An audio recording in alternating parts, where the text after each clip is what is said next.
Hello everyone, एक बार फिर से आपका स्वागत है हमारे इस चैनल पे, जहाँ पे आज हम आपके लिए लेकर के आए हैं वन प्राइस या फिर वेरिएबल प्राइस स्ट्रेटजी। यानी कि वन प्राइस जो है स्ट्रैटेजी क्या होती है, साथ ही साथ वेरिएबल प्राइस स्ट्रैटेजी क्या होती है, इसका मतलब क्या है, ये दोनों जो है मतलब आज हम यहाँ पे देखेंगे, दोनों कॉन्सेप्ट समझेंगे। So let's start the video. देखिए, जब भी कोई कंपनी अपने प्राइस को डिसाइड करती है, लेट्स सपोज मुझे जो है ये प्रोडक्ट बेचना है मार्केट में, अब मुझे इसका प्राइस डिसाइड करना है। अब वो प्राइस डिसाइड करते टाइम पे मेरे पास दो ऑप्शन अवेलेबल होते हैं। पहला ऑप्शन कि मैं वन प्राइस स्ट्रैटेजी को यूज़ करूँ, और दूसरा कि मैं वेरिएबल प्राइस स्ट्रैटेजी को यूज़ करूँ। प्राइस की स्ट्रैटेजी बनाना बहुत इंपॉर्टेंट होता है, तभी मार्केट में आपके प्रोडक्ट की तरफ जो है अट्रैक्शन बढ़ सकता है, और जो है कस्टमर आपके प्रोडक्ट को प्रेफरेंस देंगे कंपेयर टू आपके कॉम्पिटिटर के प्रोडक्ट को। अब वन प्राइस जो है स्ट्रैटेजी क्या कहती है, वन प्राइस जो आपकी स्ट्रैटेजी है उसका मतलब होता है कि सेम प्राइस रखना two identical customers purchasing identical quantities for the product. कि जो आपके कस्टमर हैं, अगर दो कस्टमर आपके सामने हैं और दोनों की दोनों आइडेंटिकल हैं, दोनों की दोनों जो परचेज कर रहे हैं वो उनकी क्वांटिटी आइडेंटिकल है, तो उन दोनों के लिए सेम प्राइस रहेगा। जैसे आप जाते हो किसी भी शोरूम में, बाटा का शोरूम में अगर आप गए, वहाँ पे जो है आप और एक और जो है कस्टमर आया, दोनों जो है कस्टमर हैं, दोनों जो है सेम आइडेंटिकल टाइप के जो कस्टमर हैं, दोनों सेम प्रोडक्ट खरीद रहे हैं, सेम क्वांटिटी खरीद रहे हैं, तो आप दोनों के लिए वहाँ पे प्राइस सेम रहेगा। तो ये होता है वन प्राइस स्ट्रैटेजी, जहाँ पे सेम प्राइस रखा जाएगा उन सभी आइडेंटिकल कस्टमर्स के लिए जो कि सेम आइडेंटिकल जो है क्वांटिटी परचेज कर रहे हैं। वहीं वेरिएबल प्राइस का मतलब होता है अलग अलग प्राइस रखना सेम क्वांटिटीज़ के लिए टू सिमिलर बायर। यानी कि बायर सिमिलर हैं, एक तरह से सिमिलर बायर्स हैं, लेकिन एक को आप अलग प्राइस पे दे रहे हो, एक को आप दूसरे प्राइस पे दे रहे हो। अगर आप अपने लोकल मार्केट में जाओगे, वहाँ पे ये चीज़ आपको दिख सकती है।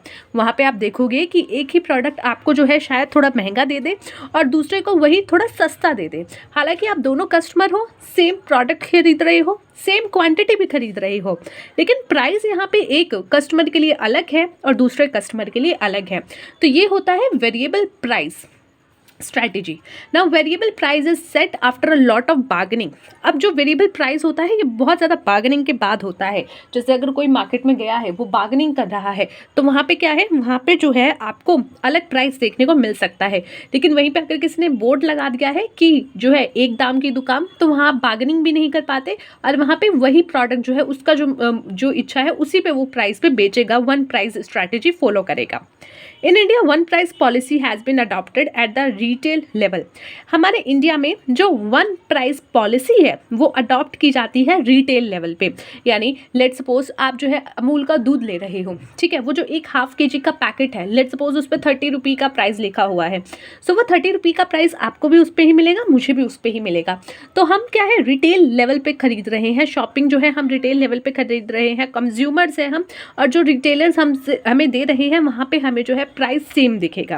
बट वहीं अगर आप होल सेल पे दे लेने जाओगे तो हो सकता है कहीं पे कुछ हल्का बहुत पैसों का फ़र्क दिख जाए, हल्का बहुत जो है 0.10 पैसा कुछ डिफरेंट मिल जाए। जब हम बहुत बल्क क्वांटिटी खरीदें तो वहाँ पे आपको जो है थोड़ा सा वैल्यू आगे पीछे मिल सकता है। लेकिन जहाँ पे आप एकदम रिटेल लेवल की बात करोगे तो वहाँ पे आपको जो है वन प्राइस पॉलिसी दिखेगी।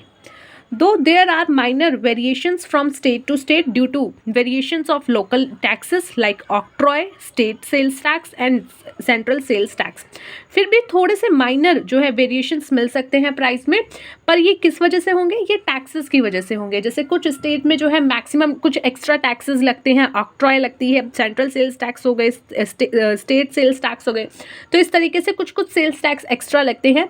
तो जैसे आप देखोगे पेट्रोल का प्राइस हमारे जो है देश में हर स्टेट में अलग अलग होता है, क्योंकि हर स्टेट का अलग अलग जो है वैट है, अलग अलग जो है परसेंटेज ऑफ टैक्सेस लगते हैं। तो इसीलिए एक स्टेट में अलग प्राइस हो सकता है, दूसरे में अलग हो सकता है। तो यहाँ पे माइनर वेरिएशंस मिल सकता है। अगर आप कुछ पर्टिकुलर प्रोडक्ट्स देखो तो वहाँ पे लिखा होता है दिल्ली, चंडीगढ़ और इस एरिया में इतना प्राइस, और अदर में जो है 1 रुपये एक्स्ट्रा या 1 रुपये कम, तो वहाँ पे माइनर सा डिफरेंस आपको दिख सकता है। A credit card may be sold to a buyer at lesser price to wean him away from the competitor. जैसे क्रेडिट कार्ड जब आप इशू कर रहे हो या एक बेच रहे हो तो वहाँ पे आप थोड़े से लेसर प्राइस पे बेच सकते हो। लेसर प्राइस यानी कि लेसर चार्जेस जो है अप्लाई करके आप बेच सकते हो। क्यों? ताकि आप चाहते हो कि कॉम्पिटिटर के पास ना चला जाए हमारा ये बकरा और उसको हम जो है ले लें। तो इसलिए उस सिचुएशन में आप जो है क्रेडिट कार्ड बेच रहे हो अपने बायर को लेसर प्राइस पे, ताकि आप जो है उसको अट्रैक्ट कर सको अपनी तरफ और वो कॉम्पिटिटर की तरफ ना जा करके आपकी तरफ आ जाए। तो ये सिचुएशन भी आपकी आ सकती है। It is an offer to reduce price. ठीक है, तो ये क्या है? एक तरीके से ऑफर है प्राइस रिड्यूस करने का, कि भाई आप जो है क्रेडिट कार्ड हमारा ले लो, हम आपको दे रहे हैं और हम जो है प्राइस रिड्यूस कर देंगे अगर आप हमारा कार्ड लोगे। तो आप ऑफर कर रहे हो कि अगर आप लोगे तो हम प्राइस रिड्यूस करेंगे, तो offer of reduced price. The same credit card is available at the normal price to other. वही क्रेडिट कार्ड हो सकता है मुझे जो है नॉर्मल प्राइस पे मिले और आपको जो है थोड़ा सा डिस्काउंट करके मिले कि भाई ये कस्टमर अच्छा है, इसको ज़रूर लेना चाहिए, तो जो है आपको कम प्राइस पे दे दिया जाए। Even when a buyer shows the potential of becoming a good customer in future, a variable price may be offered. अगर आपको ऐसा लग रहा है कि जो आपका कस्टमर है वो फ्यूचर में जाकर के आपको बेनिफिट दे सकता है, एक अच्छा कस्टमर बन सकता है और कस्टमर ला सकता है, तो उस सिचुएशन में, ऐसी सिचुएशन में जो है उसके लिए भी थोड़ा सा प्राइस में रिडक्शन किया जा सकता है। However, this pricing may cause heartburn when other customers realize that some have been sold the same product at the lesser price for which they have paid the regular price. ठीक है, हालांकि ये क्या होता है, कुछ लोगों के लिए बुरा लग सकता है। जैसे कि आपने देखा होगा, दो अगर औरतें खड़ी हैं, अगर एक को जो है 400 का दे दिया और एक को 410 का दे दिया, तो वो लड़ जाएगी वहाँ पे, मतलब बिल्कुल ही तीसरा विश्व युद्ध शुरू कर देगी कि इसको 10 रुपये कम क्यों दिया और मुझे ज़्यादा क्यों दिया। सो कुछ सिचुएशन में ये चीज़ जो है आपकी वेरिएबल प्राइस वाली, वो कहीं ना कहीं कस्टमर को बुरा फील करा सकती है कि मैंने जो है रेगुलर प्राइस दिया और इसको सस्ते में मिल गया। सो ये था गाइस आज का हमारा टॉपिक, जहाँ पे हमने डिस्कस किया आपका regular price strategy and your variable price strategy.